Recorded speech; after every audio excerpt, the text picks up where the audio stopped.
At 4ZZZ, we acknowledge the traditional owners of the land on which we broadcast.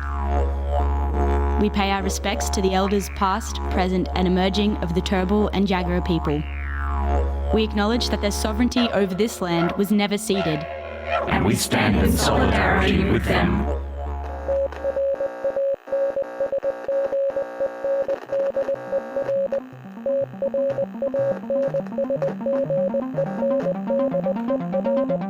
You're listening to Transmission on 4ZZZ, amplifying the trans and gender non-conforming voices of Brisbane and beyond. Hello there, everyone. My name is Bette Benjamin. My pronouns are she, her. You're listening to Transmission on 4ZZZ. Who else is here with me today? Hello, I'm Hazel. My pronouns are she, her. And I'm Ez. My pronouns are he, him. Great, and today we're going to have another one of my trademark slightly depressing talks about how transphobic healthcare policies are affecting young transmasculine folks. Yeah, and conveniently you've got maybe not such a young transmasc, but you've got a transmasc in here anyway. Oh, you're very young compared to me, Ez. People don't know anything on radio. You can say you can be as young as you want. I think of you as an infant, you know. I really enjoyed your 18th birthday recently. That's right, yeah, 18, definitely 18. Mm-hmm. Yeah, and I'm 28. So are we going to go to a news flash, Hazel? Oh, community news. Yeah, so starting with a bit of happy news. Romania has had its largest Pride March ever in June 30th. Woo. So Romania's had a bit of a rough time recently with its queer rights. It's had an attempted vote to prevent any future marriage equality. But on June 30th, they had 27,000 people marching for their Pride March, which is the largest it's ever been for them. And I just wanted to bring that up. Ez had a very potent speech recently about how Pride is still a protest, about how that's still important. And, you know, in places like Romania, it's still a protest because it has to be. So it's nice to see that still continuing through. Yeah, good on you, Romania. And in terms of community events, I'm an Ipswich gal, so I wanted to talk about Queerswitch is coming up. So on Saturday the 3rd of August from 1pm to 6pm, it's going to have a puppy parade, it's going to have drag kings, drag queens, live music. It's probably one of the biggest queer events I've ever seen in Ipswich, and it's the second one they've ever done. The first one was a huge success, so if you support Ipswich, support queer rights out there, it's totally a must-go-to event. Connected to that is the Queerswitch Social, which is the next one's happening on Saturday the 27th of July, 2 to 4 p.m. at the amazing Banshees Bar and Artspace. Woo! It's a delightful place. If you know 4ZZZ, you know Banshees. Oh, I have to go there. It's just such a drive. Yeah. But it's a worthwhile drive. Banshees, yeah, I'm Al sure. and Tim, beautiful people. And finally, the Queer Readers Reading Group, meeting on Monday the 15th of July at 6:30 p.m. The current theme is Fountain of Youthful Readers, so they're reading YA books by queer authors and a discussion of queer media. They're encouraging new members to just show up, have a chat, so you can find more about them online. It's the Queer Readers in New Farm. All right. Nice. Thanks so Amazing. much, Hazel. Shall we get into the conversation proper then? Yeah. So, yeah, you're on the hot seat, Bet. You're in charge. Okay, well, look, as people who have listened to me on here before will know, I tend to make a habit of mentioning this ridiculous theory, rapid onset gender dysphoria, which mostly impacts transmasculine kids. And so I thought maybe we could kind of unpack that a bit, because I realised that not everyone knows what I'm talking about when I bring that up, which is good. That is a good thing. But maybe more trans people should know about it, just so that we can effectively neutralise it when it comes up. Yeah, well, I've got Wikipedia open, so Yeah, I thought cool. I might just read the description of what rapid onset gender dysphoria is. It's interesting. So, rapid onset gender dysphoria, or ROGD, is a controversial, scientifically unsupported hypothesis which claims that some adolescents identify as transgender and experience gender dysphoria due to peer influence and social contagion. ROGD is not recognised as a valid mental health diagnosis by any major professional association, which discourage its use due to a lack of reputable scientific evidence for the concept, major methodological issues in existing research, and its stigmatisation of gender-affirming care for transgender youth. The paper initially proposing the concept was based on surveys of parents of trans youth recruited from 3 anti-trans websites. Following its publication, it was re-reviewed and correction was issued highlighting that ROGD is not a clinically valid phenomenon. So yeah, since the paper's publication, the concept has frequently been cited in legislative attempts to restrict rights of transgender young people. Yeah. So, and something it doesn't really mention there, I don't think, is it does disproportionately affect transmasculine kids because they are seen as the most kind of vulnerable to this so-called social contagion. And that's because these parents who were recruited in these studies, who were all on these transphobic sites, so these were parents who didn't affirm their kids' genders, and they all had it in their heads that, oh, my child never showed any kind of gender non-conforming behaviour, and then suddenly out of nowhere at age 15 they came to me and said they were trans. And strangely enough, for a couple of months before that, they were online a lot and they frequented queer spaces and some of their friends came out as queer, right? And this mostly describes transmasculine kids. Transfemmes generally have a different experience, which we were talking about earlier, which is more isolated. They don't come out as queer first. They don't generally have queer friends. Obviously, there are exceptions to this. And not only that, but a point I made like last year when I came on here the first time, Transmascs are very much less policed for their gender than transfemmes are when they're young, right? So if you're a little kid, you're a little transfemme and you're 5 and you want to play with Barbie and put on a dress, chances are you're going to get sent to the psychologist to discuss your gender. But if you're transmasc, no one notices when you're kind of playing with gender because you're allowed to do whatever you want in terms of how you dress and what you do. Well, there's definitely more acceptance around it. I do think, depending on how traditional, quote unquote, your family is, that, you know, little girls, again, quote unquote, dressing as boys is also very taboo, depending on little girl plays this role. You don't, you know, play with dolls, don't play with trucks, don't do this, don't do that. Look, I have heard of that, but my impression is it's a lot less prevalent for transmascs. It is less prevalent. Because there's this tomboy thing.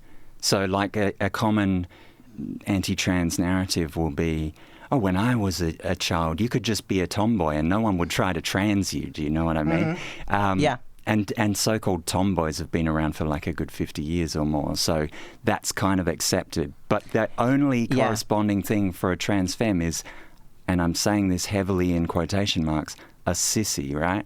That is totally negative. There's nothing good about being that, right? But also, societally, we live in a society where it is acceptable and makes sense to want to be a man, because being a man is a position of power. So if there's a little girl, quote unquote, that wants to dress like a boy and be like a boy, well, that makes sense. This is a man's world. You want to be like a man.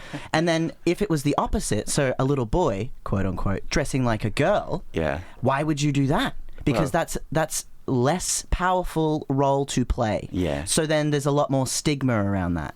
And then inevitably, as these young people grow, and if their behaviour still is reflecting that they want to dress in clothes that are opposite to the gender that they were assigned at birth, then you're going to have pushback according to that power dynamic, which is the inequality between men and women, which is gender discrimination, which is that there is no such thing as, you know, feminism doesn't exist unless it is intersectional, unless it breaks down all of the what is gender.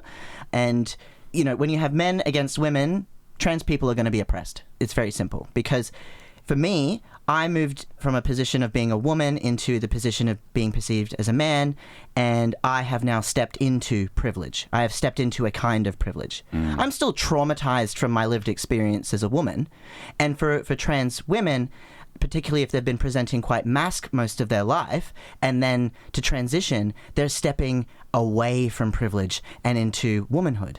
And there are some privileges there, but there are also the stark reality of being smacked in the face with misogyny.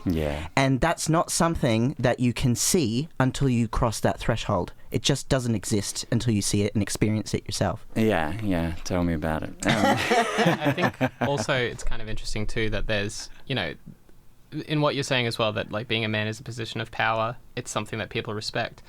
I think also people have a wider conception of what a man can be. I think the idea of what a woman can be, especially now that it's such a political football, is such a restrictive idea in people's minds. Whereas I think the range for what a man can be is just inherently wider because there's less expected. I know that even where I am now in my transition, I pass half the time. Some people think I'm a woman straight away, but still people will see me as I am and with no sort of question in their mind go like, yeah, that's just a guy, that's a normal dude. So I think that's interesting that, like, in my experience, there seems to be less of a wall on what a man can be, but it still very easily can be enforced. I think that would be true in many ways, but in one way I don't think it's true at all, and that is if you walk around Brisbane and you look at like what men look like compared to what women look like, and I've said this a million times, right? Like, They need a how shower. much freedom. Well, look at how much freedom women, even conservative women, have in the way they dress. Like, they can look like rare birds of paradise, and no one bats an eyelid. But if a guy goes around looking like that, like with flowers all over him, and That's like true, yeah. you've got guys, and I used to be one of these guys who've never even worn an article of pink. Like from after I went in the closet decisively at age 12, I avoided pink like the plague until I was 40. You know, like because.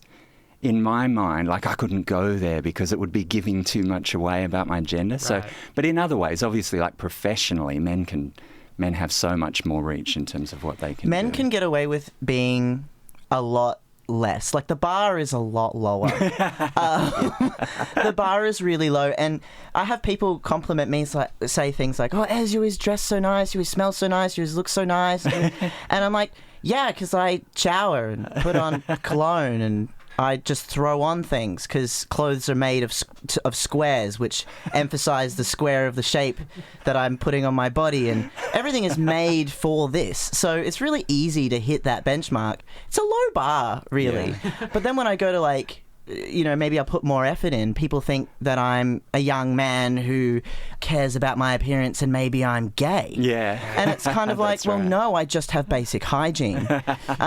So it's And a fashion sense. and I like colours, and, you know, I was raised as a young woman for a long time, and I really liked getting ready, and I really liked the self-care that comes with, you know, a skincare routine and showering and looking after myself. So I've carried those things that I liked about womanhood with me, and I will continue to do so, whether people think I'm gay or this or that or whatever, because I like it. Power To you. Yes. One thing I don't like is the hour of electrolysis I'm going to have after this session. That's me putting effort in. But anyway, let's go to a track because I think we've yacked enough. Banshees Bar and Artspace is Ipswich's only bar for live, loud, original gigs, contemporary art, and a friendly, relaxed vibe. They support original artists, social justice activists, and 4ZZZ subscribers who get 10% off their drinks with your 4ZZZ subscriber card. Banshees Bar and Artspace in Ipswich are a proud 4ZZZ business subscriber and sub-discount outlet.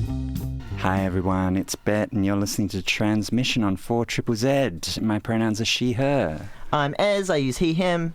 Hi, I'm Hazel. I use she, her. Hi, Hazel. Oh, that's a song reference. So we're talking about transmasc kids and how they sometimes get shafted by anti-trans propaganda. And I thought as maybe we'd bring our jobs into it to the extent that we can, because we both kind of can't disclose too much. We can totally do that. The two genders. So Transmasc, transfemme.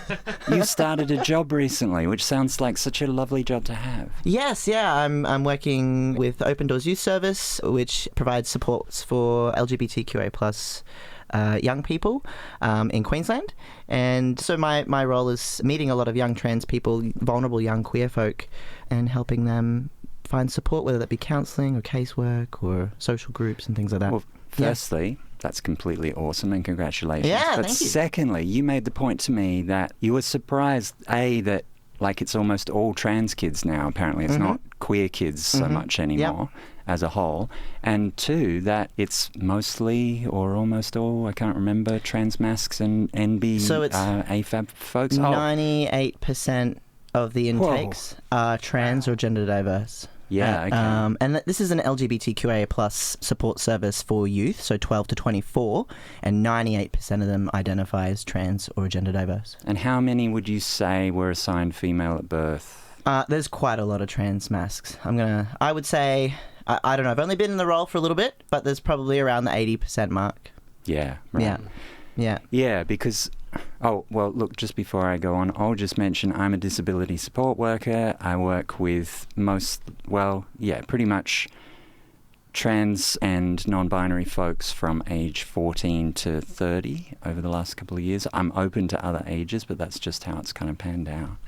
And the majority of them have been assigned female at birth. I know this is a controversial term to use, everyone, but it's the one I'm going to stick with, because I want to I want to make the point that I'm talking about transmascs and non-binary folks, but specifically who were kind of raised as girls and kind of went through that experience. And I find that leads to a different experience than the transfemmes, who are generally a lot more isolated, as I said, and who aren't targeted as much by... They're still obviously being targeted by anti-trans propaganda, but not as much, because there's this social contagion theory going around that focuses almost entirely on AFAB kids.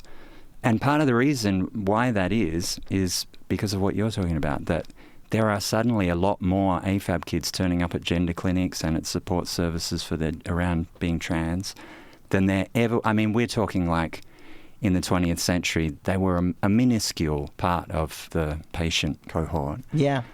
And so these anti-trans propagandists or anti-trans conspiracists kind of have it in their head that this must mean that some strange thing is going on and they're not really trans and they just picked it up on the internet.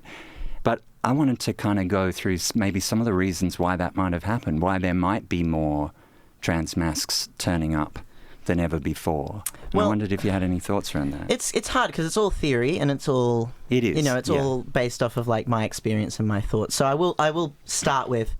These are my thoughts and my opinions, and not necessarily of like some kind of body or organization or study. Neither of us are physicians. And we're all trans in this room right now having this conversation, and we're also not monolith in the community. Yeah. So there's lots of different opinions and ideas and thoughts and feelings about lots of things within our community, just like anything else. So I will start with that. For me personally, I think a lot of it's really sociably acceptable for young girls and AFAB people to explore gender and explore how you look and how you feel and what you might wear and how you can be in the world. So how your mannerisms are, how your body language is, how you speak, who you speak to and how you speak to them.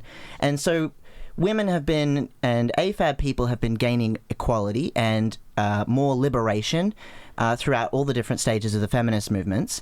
However, what's really been happening for men during this time is not a whole lot. So what we have is, and there's a very famous saying, I can't remember who the person who said this was, but when you're accustomed to privilege, equality feels like oppression. Yeah. Right? And so for men, you have... oh, okay, women are taking my job and AFAB people are taking all these other things and these used to be mine because I am entitled to them because I'm a man. And you have this kind of rhetoric. So I'm getting somewhere with this, I promise. And so you have these kinds of, you have this, men are up here and anyone else is below there. Yeah. And everyone else is under that, right? And cis men in particular at the top of that pecking order. But what you have is also... a hierarchy there, which I don't believe in hierarchies, but this is the hierarchy that we're in. This is patriarchy for you. And young trans and gender diverse AFAB people, such as myself, can explore through equality and through the feminist movement. I was able to grow up wearing pants. I was able to, we talked in the previous segment about being a tomboy. I definitely identified with being a tomboy. I had an aunt ask me when I was like 7 years old what I wanted to be when I grew up, and I said, I want to be a boy because I want to ask all the pretty girls out. That's what I said. I didn't realize that that meant asking me about a career or a job, but that was definitely the job I wanted. So, sounds cushy. Yeah.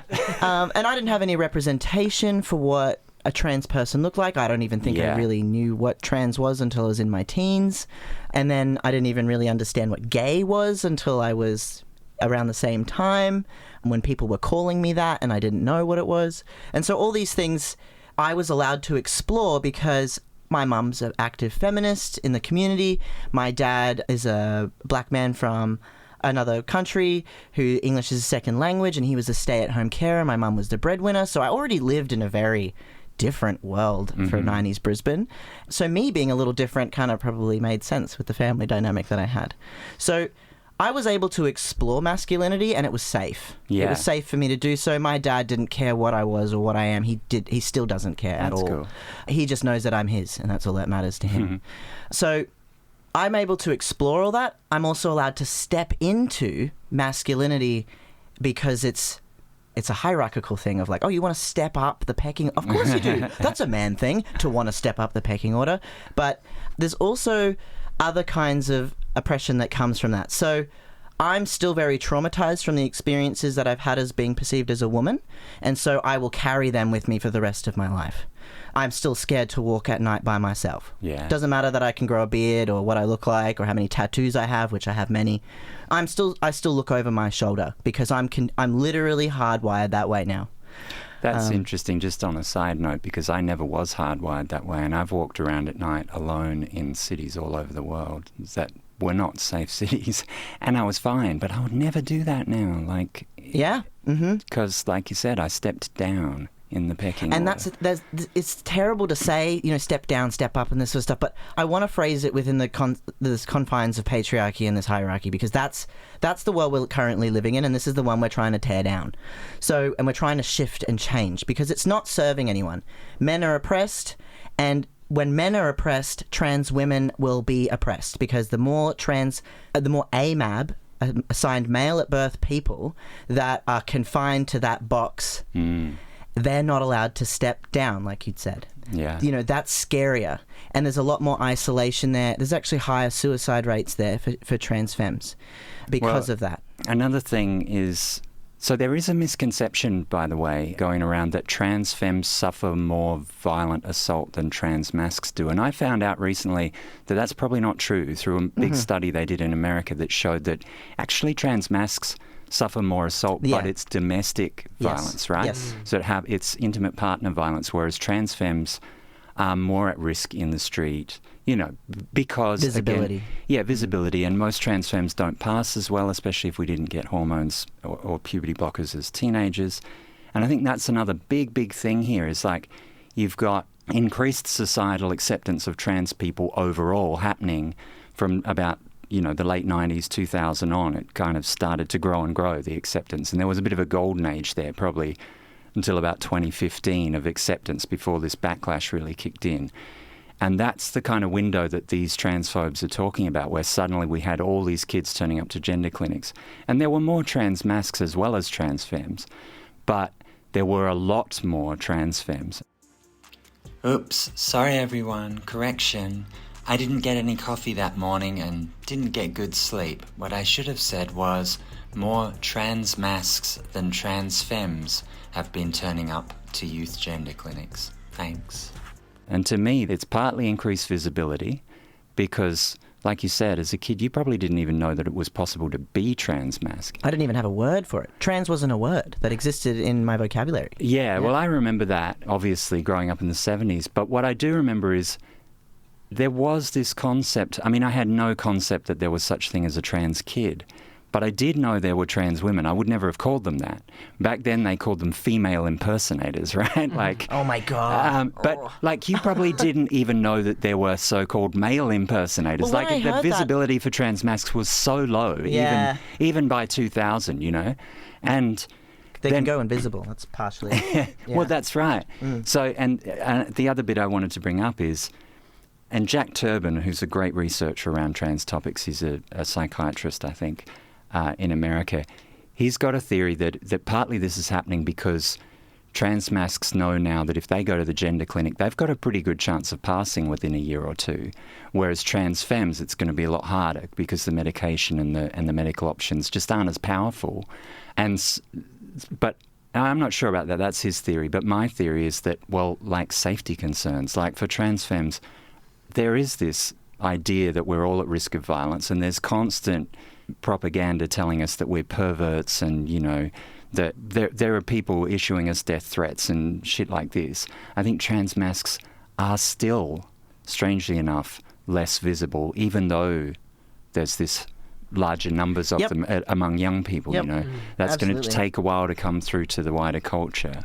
A lot of people also think they meet transmasc people and they hear the voice, and a lot of them think, they're just gay men. Like, I was just thinking about that this morning because I was like, damn it, why is this show on at 9 a.m? It means I don't get a chance to do my vocal exercises before I come. And then I come on here and I sound like this. You sound great. Not that I sound that different even when I do the friggin' exercises, but it's like, like for trans femmes, you are clocked as soon as you open your mouth, unless you either spent a shit ton on vocal training and you were really dedicated to it, or you got hormones young enough that you didn't go through puberty, right? Or through your endogenous puberty. So Yeah. I see you looking at the clock, so we're going to play a track. Yeah, why not? Let's do it. Amplifying the voices of the trans and gender non-conforming community of Meanjin, Brisbane and beyond. Transmission on 4ZZZ brings you the latest in trans community news, music and events. Every Tuesday from 9am till 10am. Join our team of hosts for an hour of celebrating the unique perspectives of the trans community. Transmission, Tuesday mornings from 9am till 10am on 4ZZZ. Hey everyone, you're on 4ZZZ. This is Transmission, the trans show. I'm Bette. My pronouns are she, they, I should have said, but you can she, mix it her up. generally. Sean always says something ridiculous as well. Yeah, I heard. My God, it changes every time. Yeah, I know. She's just trying to keep everyone on their toes. My name is Ez. I use he, him pronouns. My name's Hazel. I use she, her pronouns. So it's time to wrap things up. We've got a few minutes. I wanted to just say one thing, which is I think that Lisa Littman, the author of the whole rapid onset gender dysphoria study that started all this nonsense, is talking around about the wrong topic. Who cares if your dysphoria came on late? Maybe you weren't troubled by being trans. Like, dysphoria is all about feeling bad. You don't need dysphoria to be trans. You could be trans from when you could have kind of intuited you were trans at 4 years old, but it didn't become a problem till you were 14. I think the whole issue is being framed in a ridiculous way by people that don't actually know any trans folks. There was a time in my life where I was a hot blonde in tight leather pants and high heels. And you're making me jealous. And I used to crush men's souls. And I tell you what, that was pretty gender affirming. Oh, I wish I could crush men's souls. You can. They just want to be crushed There's an app beneath for my that. souls. They're all like foot fetishists. They're nuts. It's only men that believe in hierarchies, just as long as you know that. They're the one who created these systems. They love submission. Okay. On that note, well, I have to thank you both for being here with me and helping me through this stressful process. Yeah, congrats on the panel. You did an amazing job. It's fantastic. Thanks. Well, there's still a few minutes. I could still do something crazy. We can. Yeah, we could just keep complimenting you for a couple minutes. Oh, I love that. That makes but for great look, content. Don't. It'll go to my head. So thank you, Hazel and Ez, and thank you all you out there in listener land for listening. Bye-bye. Thank you so much for listening to Transmission. See you next Tuesday, 9 to 10 a.m. on 4ZZZ.